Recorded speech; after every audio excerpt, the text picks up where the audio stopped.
So you've bought your Space Marine and Furnace Marines and paint set, and you're ready to venture into the worlds of Warhammer 40,000. In this step-by-step guide, we'll be showing you how to use the contents of this box set quickly and easily to get your miniatures painted. Before you know it, your models will be needing some reinforcements. Painting Warhammer is fun and rewarding, and we're here to walk you through each stage of the process. Before we start painting, you need to build your miniatures. You'll see on the back of the box, there are some instructions on how to build your models. To help you with building, have a look at our Painting Essentials Your Mini video for some top tips. You'll also need to gather a few things before we start. To paint your miniatures, you'll need a water pot and some paper towel, and something to use as a palette. The plastic tray in the box is great for this. If you'd like to know more about setting up a painting area, we've got a handy video packed full of information. The paints we've used in this guide are the ones found in the box set, and they are listed on the screen now. We are using the paints in the set to replicate the images of the miniatures on the box art. It's a good idea to keep the box to hand when you're painting, as you can use it to refer back if you're unsure what parts to paint which colours. We'll be painting these Infernus Marines in the classic blue and gold colour scheme of the Ultramarines. However, remember that these are your miniatures. You don't have to stick to the box art. Feel free to let your imagination run wild. The first thing we need to do is something called an undercoat, and we'll be using our pot of Macragge blue to do this. Don't worry if you've not heard of undercoating before, we'll be talking you through it. So what is an undercoat? This is where we apply a paint to the whole model, and this acts as a foundation for all our other paints to stick to. There are two ways of doing this: using a spray can or by using the paint from the pot. In this case, we'll be painting from the pot of Macragge blue, as this is what we've got in our set. It's normal for the paint to settle and separate in the pot over time, so give it a good shake until it's a smooth, even colour. Break the seal and push the lid until it clicks into the tab at the back to help keep open the pot whilst in use. Wet your starter brush from the set with a little bit of water, wipe away any excess on the paper towel so it's damp but not sodden, and load the bristles with a little bit of paint from the reservoir inside the lid. Take care not to get paint all the way up to the metal part of the brush, which is called the ferrule, as this can damage the brush as it dries. Just about halfway up the bristles is plenty of paint. You can learn more about this technique in our thinning paints video. Thinning our paints gives us the ability to avoid creating lumps and obscuring the smallest of details on our models. But we do want to be careful that we don't thin it too much, or the paint will just slip off the model. Thinning our paints creates a smoother consistency which can be applied in several thin coats to a miniature. This might seem to take a little longer, but it will give you a much better end result. You'll see that these miniatures are packed full of detail. If we apply one thick coat of paint, we risk clogging up all that awesome detail. We avoid this by applying a couple of thin layers instead. This ensures we still get to see all that detail and we get a smooth finish. You can be really messy at this stage. Just make sure you get that Macragge blue into every nook, cranny and flat surface. You'll notice that the first coat might seem to struggle to stick to the plastic, but don't worry, just keep on going and cover as much as you can. You'll need to leave the first coat to dry for around 15 minutes, which can give you plenty of time to start undercoating your other Marines. Once it's dry, apply that second coat in exactly the same way. You'll find that the coverage of the paint is much better this time round. And when it's dry, apply a third coat. Whilst each coat is drying, you can do the same steps on your other Marines as well, in a small assembly line of sorts. The end result should look something like this, with the model fully covered evenly in Macragge blue for the armour. Well done, you just undercoated your first models. Next up is Abaddon Black. We'll be applying this to the gun body, undersuit and the pouches around the back of the Marine. Follow the same method as you've done with the last paint, trying to be as neat as you can. You might have noticed that we'll be using a type of paint called a base paint. These are great for base coating miniatures, as they're specifically formulated to achieve a higher coverage. To learn more about base paints, check out the video on our Painting Essentials playlist. If you ever find your brush is losing its point, just roll it on the palette to get those bristles behaving again. Remember to wait for the black to dry before moving on to the next stage. Don't forget that you can be painting your other miniatures whilst you're waiting for it to dry. Doing this will have them all done before you know it. Once the black is completely dry, we can move on to the metallics. For these areas, we'll be using Balthasar Gold.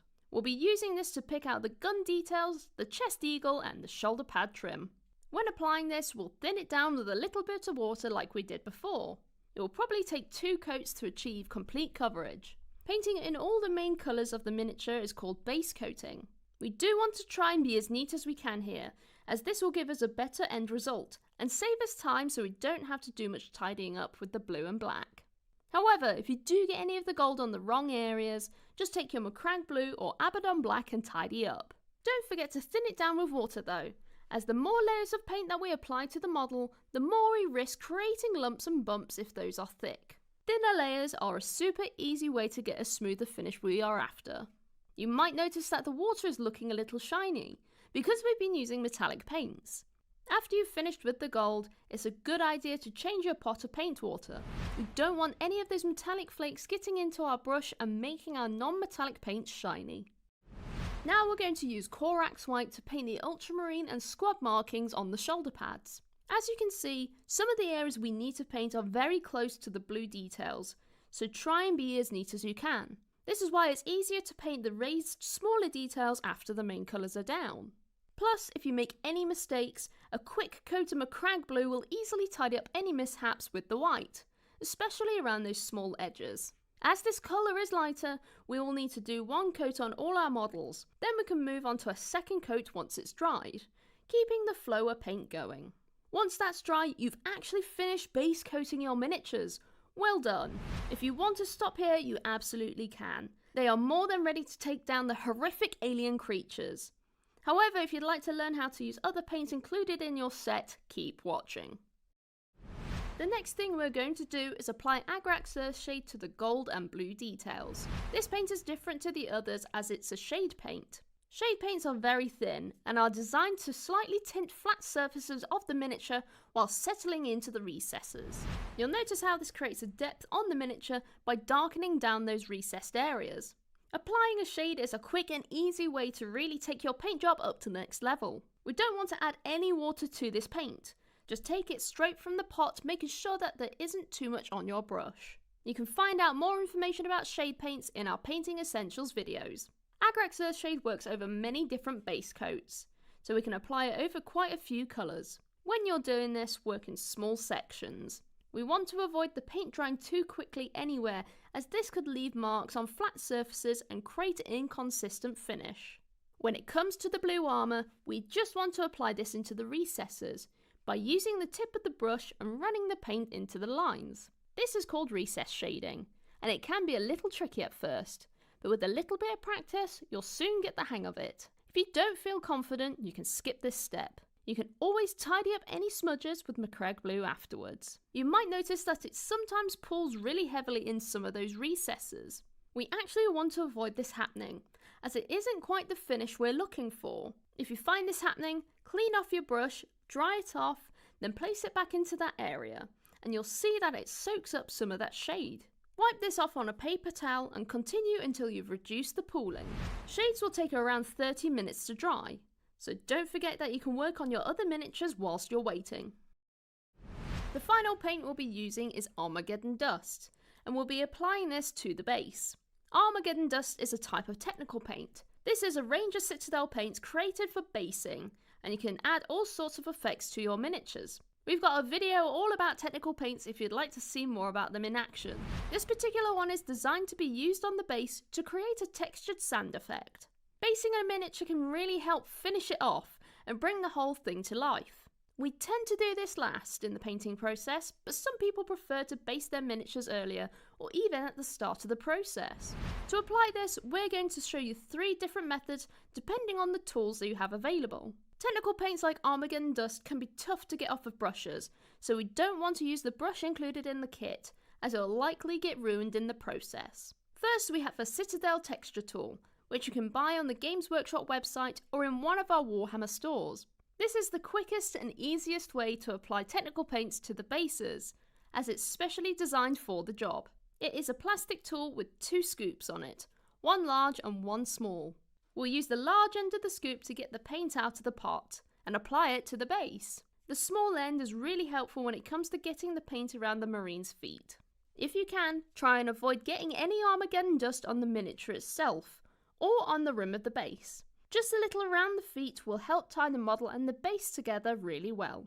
But if you don't have a texture tool, there are 2 more options you can use. The second method is to use a wooden coffee stirrer. We'll just scoop the paint and apply it to the base. It can take a while as it's quite small, but it's a great option if you don't have the texture tool.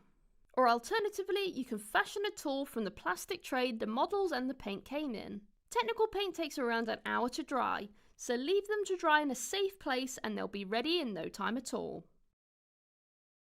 Congratulations, your first Space Marines are complete and are ready to face the evil creatures of the worlds of Warhammer 40,000. For more tutorials, tips and tricks, check out citadelcolor.com or head to your local Warhammer store where our amazing staff will be happy to help you.